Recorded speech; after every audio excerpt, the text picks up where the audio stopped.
Hola Fabiola, I'm really, let me, so again, thank you very much for having me. I'm really honored to be here. I'm really glad that Oscar reached out. Oscar himself is a role model, great scholar, and it was really nice to hear the nice things that he said about me. So I'm pretty flattered. Thank you very much. Um, so back to we can have it in form of conversation. So anybody in the audience, if you would like to unmute and jump in and add anything or add questions, please feel free to do so. I would like it to be interactive. But I would start with some thoughts that I have, and we could take it from there. The first question that was asked was, how do I pick a topic?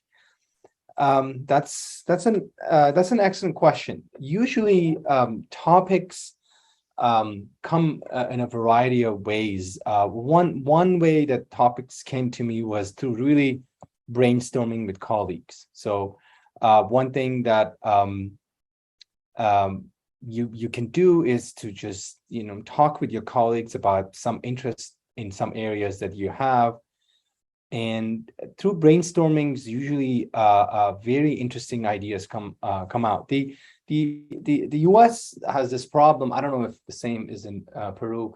US legal scholarship, the problem is here that you traditionally pieces are sole author. That means one person writes the article, but I see that in other disciplines and in law itself,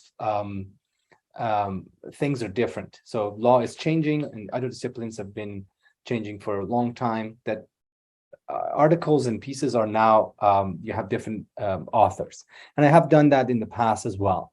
So generally, I don't know what the traditional approach is in Peru, but if you can find co-authors, talk with them, brainstorm. we can have co-authors in Yes. Peru. Great. So if that's allowed, it's a great way of finding new topics, on fine-tuning your ideas. There's a lot of times that you have some ideas, but then you talk with someone, they have some other angles. Yes, it can prolong the process. Yes, it can be more cumbersome, but I think it's a good idea because the outcome, and going back to your what you said earlier, might even have more impact because now it's the product of a couple of scholars brainstorming about an idea. So that's one way in talking with scholars. Going to conferences for me has been very important. Find good conferences and try to attend, because when you hear other people's talk about their research, usually um, some ideas spark in for you, and you think you can contribute to that discussion. Generally, as you know, you are many of you are scholars yourself. Usually, um, in scholarship, you have to know what has been talked about and add to it. So, in other words, that's why you do literature review, because there is a literature on something that you should know, and then you say, well, so far people have been talking about this A, B, C. Now I'm going to add D to this discussion, or I'm going to tweak A, or I'm going to tweak B. So usually you need to know the literature and background to be able to add to a specific topic.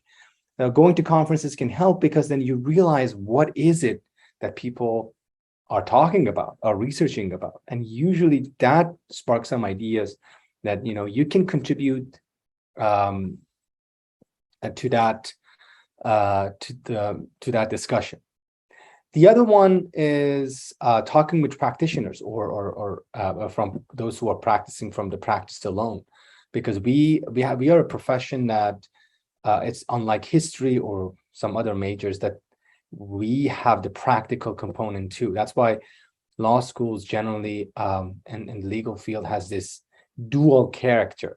So when somebody goes to your law school, they're also learning from you to become an attorney and become a practitioner.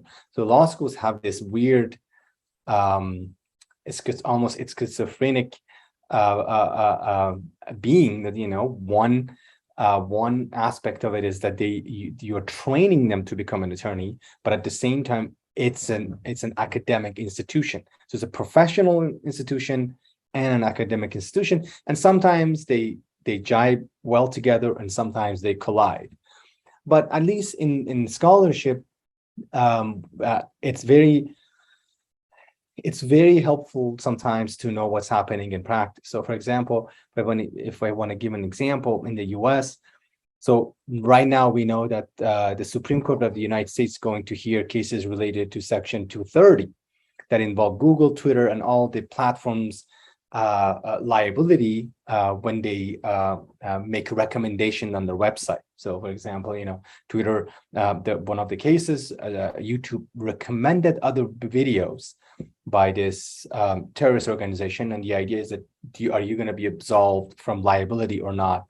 Because there's a Section 230 in the U.S. law that provides some level of protection to platforms. So that is really on top of people's mind, and that's going to the Supreme Court, and that has an important practical implication. So for situations like this, it's good to be aware of what's happening, and it's good to be nimble. In other words, sometimes the problem may arise that we get stuck in our own world that we don't explore other topics, or we just maybe get stuck in one stream of research, and which is good, which can show consistency, but then we sometimes can use our potential to address similar topics or similar issues that are out there if we are nimble enough to try to address them and then follow them, what's unfolding in the world. So the third source is if I want to go back, is really what's happening out there in the practical world, in the legal world. And last one that I mentioned is really the ideas that you think you can contribute to, you're passionate about yourself, and you think you can add to the topic. So that comes completely from your own experience, especially when you're more senior in academia. You have that luxury of writing on things that you really love, and those often have good impact or have good research in it, because that's something that you are really passionate about. Yes, maybe no one has talked about this aspect of environmental law. Maybe the fashion is now talk about law and economics of environmental law, or maybe behavioral law and economics. But then you think, I'm tired of this discussion, and I'm senior enough. I want to talk about the ethical aspect of the maybe ethical dilemma in law and economics of environmental law. And yeah, maybe not a popular topic, but now I'm senior. I want to talk about it. And that's another way that, once you are really seasoned in one literature, you can really contribute to it. And usually seniority helps, because people, when you go become more senior in your profession, you're more comfortable voicing your own opinion and contributing your ideas to the field. And don't underestimate that idea. And on that point, maybe if I close with one sentence: do not be afraid of criticizing or going after the mainstream ideas. I'm not from the US myself, so I'm coming from a different country. One thing that I really like about the US academic culture and here is that, it gives you the courage to really say, well, that professor at Harvard says that, well, he might be wrong. I might be, this is what I'm thinking, and he might be wrong. Or the fashion now is talk about law and economics. That's not something set in stone. I disagree with this approach. So be bold. I mean, that's another idea. There's a lot of ideas that we tend to suppress because we are not senior enough, or we're afraid that we are going after 5 big authorities at the Harvard or some other big schools. But you can manage those and really have your own voice in the process too. So these are some of the thoughts that I had, Oscar, on this topic. Great. Thanks, Farshad. I don't know if someone has a question in this first topic, about this first topic. Not, I would want to ask just a short question about interdisciplinary work in law. I know for your research and of course the schools that you have been, that you know a lot about interdisciplinary work. You have talked about law and economics. In Peru, we don't have a great tradition of mixing law with other disciplines, but as I said, we are focusing most of our research in environmental law, and I think it's a rich area in which we can explore relationship with another disciplines, scientific disciplines. What do you think about this connection? Do you think it could be useful for our students? I think it can be very helpful. So I can give you some ideas here. First of all, I really like interdisciplinary work. I mean, the way that the working cross fields with other disciplines, including engineers. I've worked with engineers. I've worked with data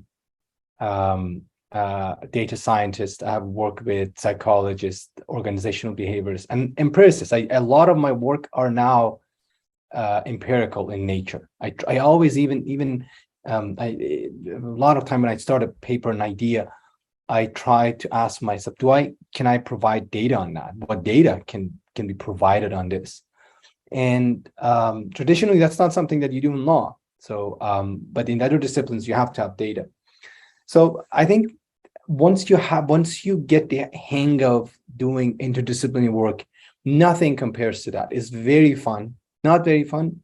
It has its own difficulties, but you understand what others are thinking, and you try to bridge the gap. You try to come up with some idea. So, for example, I can give you two examples that might be related to environmental law.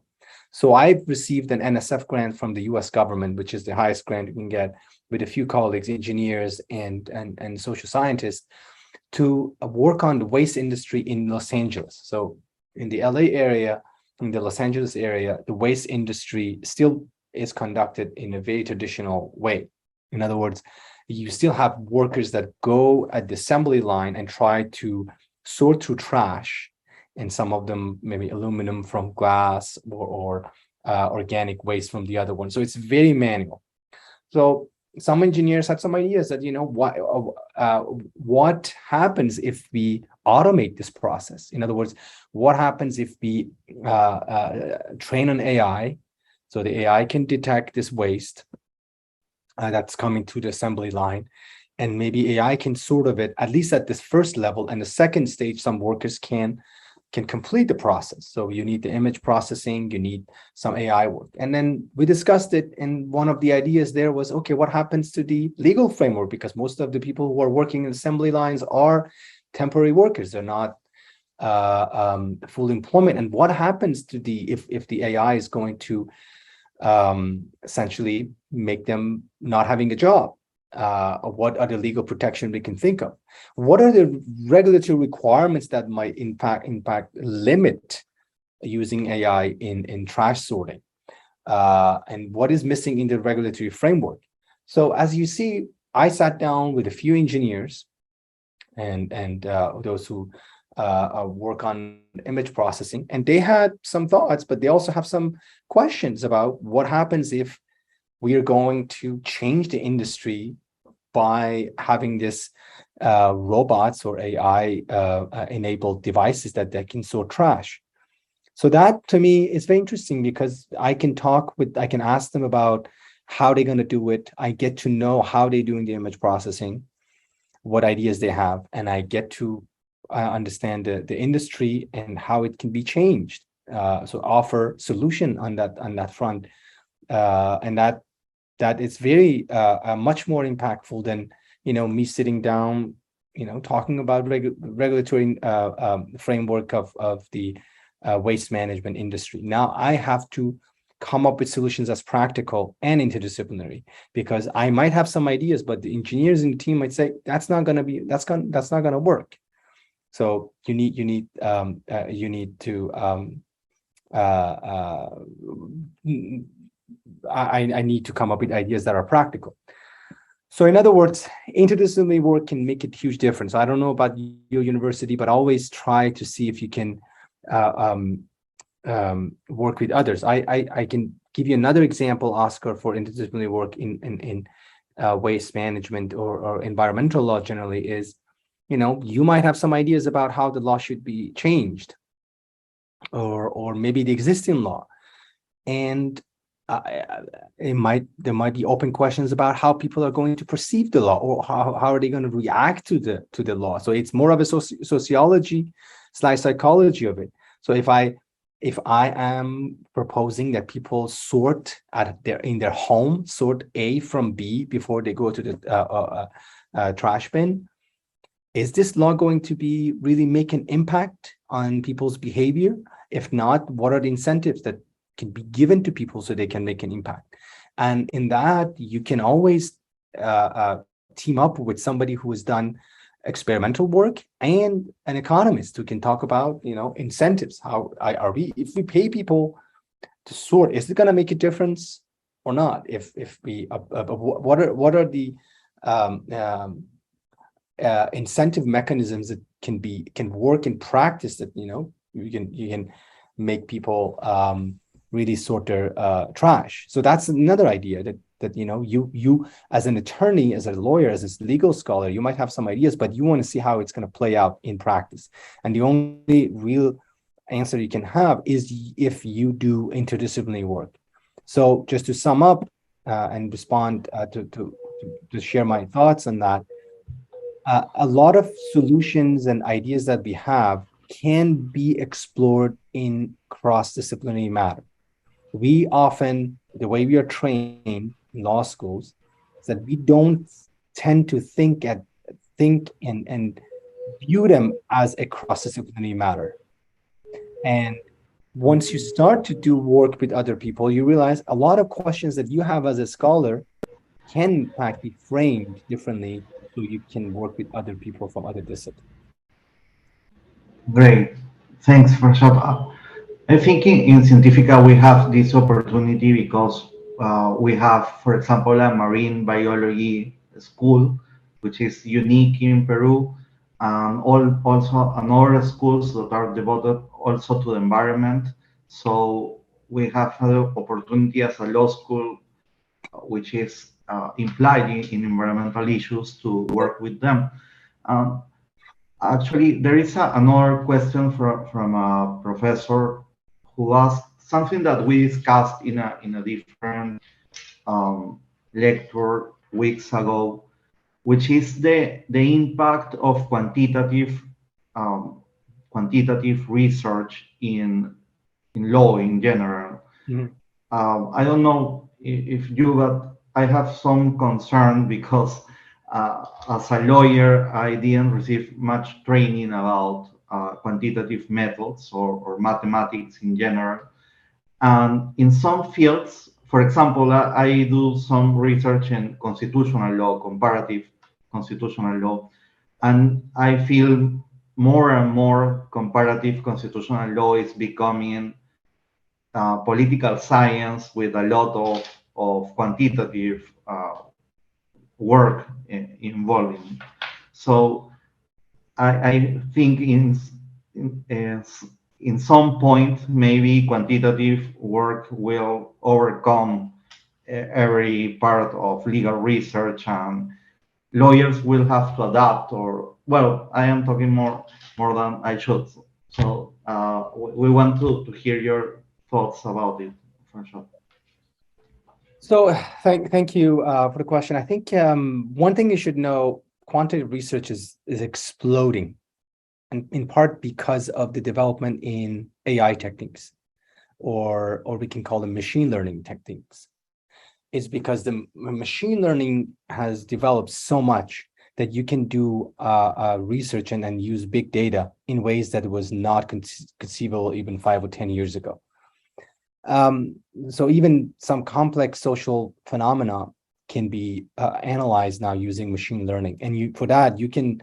It's not like before that you use a few factor or predictor. Now you can use big data and analyze 50 factors, 40 factors, and decide what the outcome is. So law is not going to be immune from this wave. It's as if it's tsunami coming, and in every field, and this tsunami is really taking over. But you always have to beware of one point. And I go back to this what I wanted to say later, but maybe I'm jumping the gun. But we should know that there is always, no matter how much machine learning or how technical analysis, quantitative analysis you use, there's always room for our analysis, human analysis, human factor. So even if you have big data showing you something, you always need somebody to make sense of it. Not only for the result, but also in designing how to analyze the data. So you are needed as a legal scholar to contribute to the research process itself, what's being analyzed, and how to analyze it when the results are out. And going back to what you asked earlier, Oscar, there is really no. I'm not saying there's no need, because that's not accurate, but there's really no need, a necessity to know the depth of the empirical analysis. So in other words, you don't need to know in detail exactly what's happening with these neural networks that's happening out there, or knowing the logistical regression and the difference between that and the linear regression and other traditional machine learning models and new models. Obviously, I've trained myself to some level, but to be able to communicate with my co-authors who are well versed in this area, but I don't think legal scholars need to. So long as you understand generally what's happening, you do it a couple times, you know what's happening, you can contribute. Obviously, there's no need for you to do the analysis, because the field is so rapidly evolving that even if you train yourself, by the time you're done, there's new techniques out there. So it's better to find people who do that, co-author with them, and learn from them, and contribute to the project, versus just doing the impossible, which is doing these things all by yourself. So that's my solution. I've done, again, I have done training, and once you do work on some of these topics, they make sense. So it's just a grammar. You learn the grammar, you get to use them and apply them. So my recommendation is, don't let that be a barrier for you to cooperate with other people on this topic. Do it once, do it twice, and you get comfortable, and then you can really contribute and do empirical work.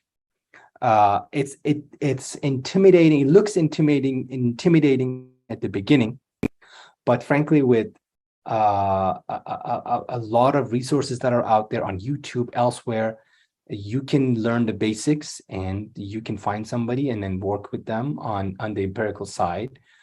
And not always you have to use these fancy machine learning techniques. What I've noticed and learned, a lot of these articles that are even published in leading journals, marketing, management, they don't use these fancy machine learning techniques all the time. It's still very traditional regression like, but because the design of the research is so well thought out, that the outcome is interesting and is relevant, and it's eye-opening.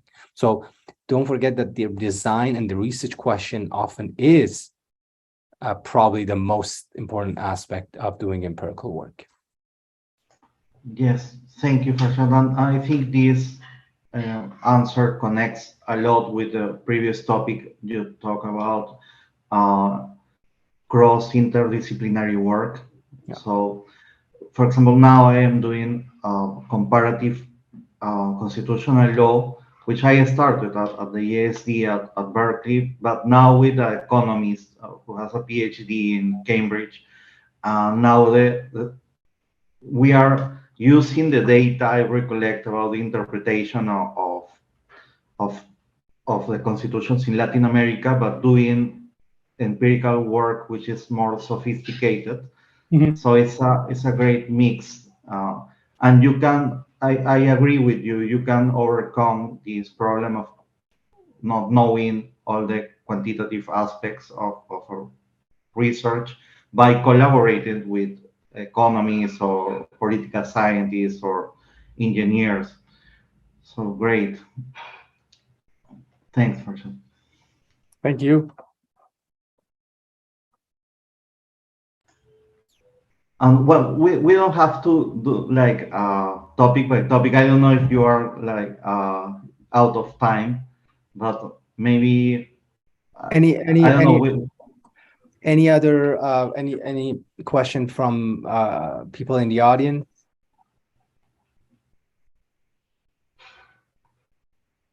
Well, we have a lot of students, but they are shy. I know this because That's in fine. our lectures they don't, usually they don't want to talk, but they write their questions Yeah, if in they the write a chat. question, I'm happy to respond to questions they have. I just want I want to add one more point when while they're thinking about their question, and that is a lot of time, what is, I forgot the English idiom, is perfect is the enemy of good. So you want to be perfect. You want to have that perfect question, perfect writing, perfect research. And that can be a problem because I think a lot of times once you start writing or you start researching, things start to fall in their places. So at the beginning, you might really think, I don't know what my research is. Maybe it's not going to be good. Maybe I'm not asking the right question. But always, now they're talking in the psychology as well that, you start the work and motivation comes after you start the work. So don't wait for the motivation and the to kick in for you to start. Start the work and motivation comes in. Which your questions become better. You can fine tune it. You can work on it. You can make it better and have a better research. So even if you might have some very vague idea about something, start doing some research. Maybe write down 2 page of it and maybe go run into Oscar's office and say, that's an idea that I have. What do you think? Usually it's a very good idea to talk about your to write down what you have in mind in 1 or 2 pages. That makes a huge difference when you write something down. And second, talk with people that that you want to brainstorm with. This is what I'm thinking. What do you think? And then talk with other folks and then get some ideas about your research. The other thing that I want to tell you is that don't get super happy about. You have to be proud of yourself about positive comments, and don't be sad by any negative comments. And I've been doing this for many years. People can be very wrong about their assessments. When you go to conferences, even big guys, even the important people in the field, they might provide some feedback that, they might be wrong. They might just not understand what you're doing. They might not really understand the scope of it. And, I remember one of my pieces that I presented to 10 years ago in the first conference. It didn't really get good feedback, but later on I tweaked it a little bit, but it became one of my most cited papers. So don't get discouraged. A lot of times I'm guilty of that myself too. Maybe about 20 years ago, I could actually publish something as a book. I had it written, my master thesis, but then I wanted to be perfect. And I was worried about the negativity that I might receive if I do it. Remember, you cannot put the perfect piece out. And remember, it's just like music. You know, the guy who did the Gangnam Style, he had no idea he's going to be what is it, a billion people are going to watch his videos. He had no idea. He just put it out there, and it happened to be a very famous song. Just do it, do your best, present it to others, get the feedback, but finish it and publish it, and see how it's going to be perceived. And you're gonna grow gradually by doing that.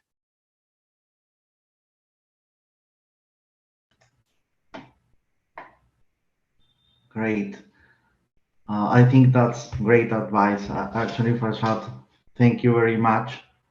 Of course, we want to hear you more, but at the same time, I don't want to abuse of your time, and you, No, I I know appreciate it. you're very busy. But of course, now that we are in touch and in contact one more time, I think it will be great if you can visit Lima. We will invite you, of course, and you can spend more time with our students and our colleagues in the law school. Absolutely. I mean, we can definitely plan it. I will definitely come. And I don't know, you are